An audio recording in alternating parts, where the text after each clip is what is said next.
Here with Vince Brown on a bye week after his Builders take down Hawking College 21-20 last Saturday on the road.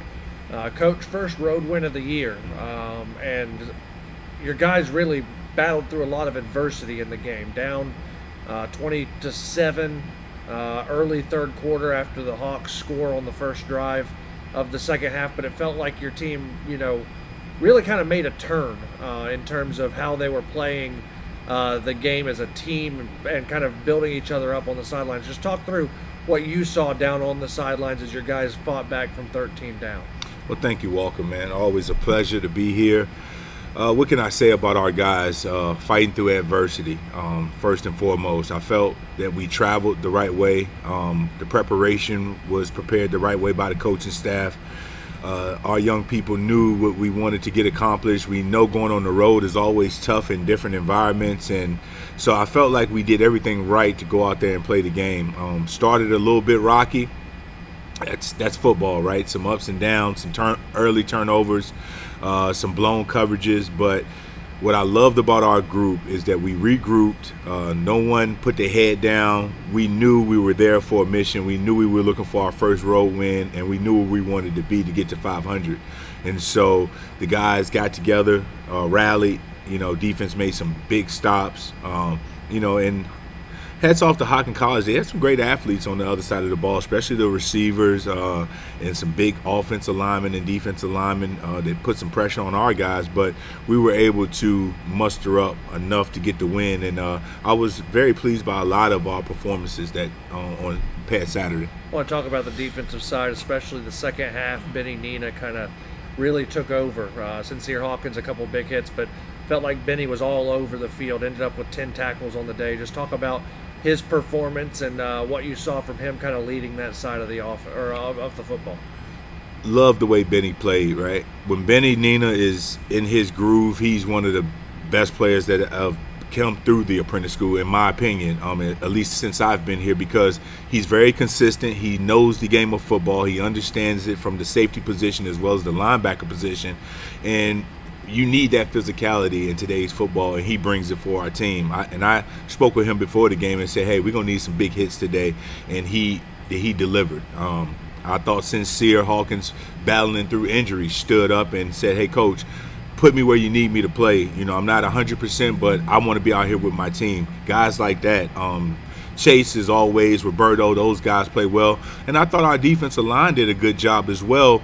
They couldn't quite get to the quarterback because he was releasing the ball very fast. But as far as putting the pressure and going against some, we talking 6'5", 6'6" type linemen, I thought they did a great job as well.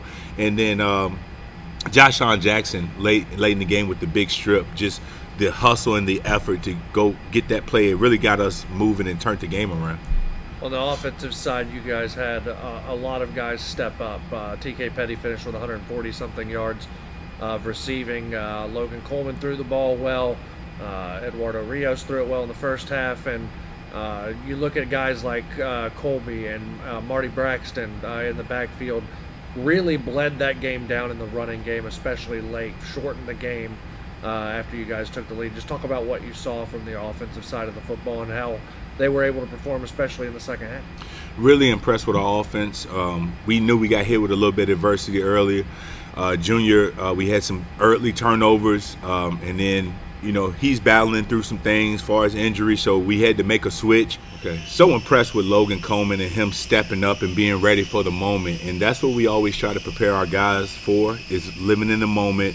When your number gets called, you got to be ready to go. And so he came in there kind of, trying to find his footing, trying to find his touch, and a little bit rough right there. But, those running backs kept him poised, right? Being able to run the ball is what we talked about going into this game, and we were able to do that this week.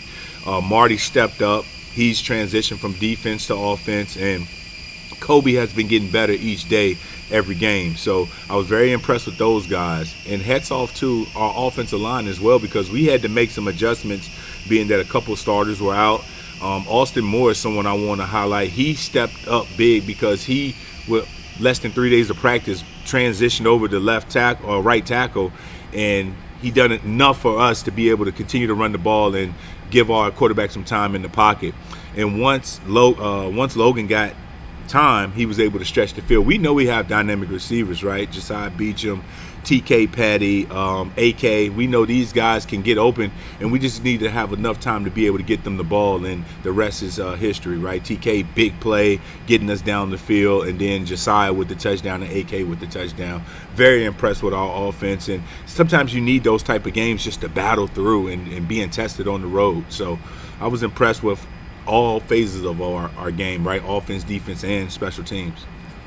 This week is somewhat of an unexpected bye week. Georgia Warhawks canceling. Don't want to, get too much in the weeds on that. But the bye week comes a chance for you guys to really try and get healthy before the final two games of the season. Senior Day against Monroe next week. The Neptune Bowl against Atlantis in about 2 weeks' time. Just talk about, how this bye week is going to help you guys get ready for those two big games as you try and finish the season off with what would be a 7-4 record if you win both. It's been a crazy roller coaster year this year. We've been rebuilding at times and then getting hit with the injury bug, but to be able to get these guys, our seniors, all the games that they're supposed to have. So it's always tough when you have to cancel games, and we know programs struggle at times, but you want to be able to get these guys all their games per season. And so we did what we had to do, and now we had to move on, correct? So being able to have this bye week, getting a little bit more healthier, getting a little bit more rest is going to be beneficial to what we're going to put out on the field on Saturday. It's our last one for our seniors, and we want to go out big. So the preparation, our coaches have been working diligently, breaking down film and getting prepared for this game. And so now we get our guys an opportunity to slow down a little bit, watch more film, and then go out there at practice and do what we need to do to get better. So looking forward to it. It's going to be an exciting game. It's going to be packed. I encourage everyone to get out there early, tailgate, and let's have some fun as we look forward now that we're eligible to go to the Neptune Bowl with being at 500 or better. So I feel great about it. Yeah, we'll talk a lot more about Monroe next week, Coach, but enjoy the bye week this week, and we'll talk next week to get ready for the game against the Mustangs. Thank you, Walker. It's a pleasure. Thank you.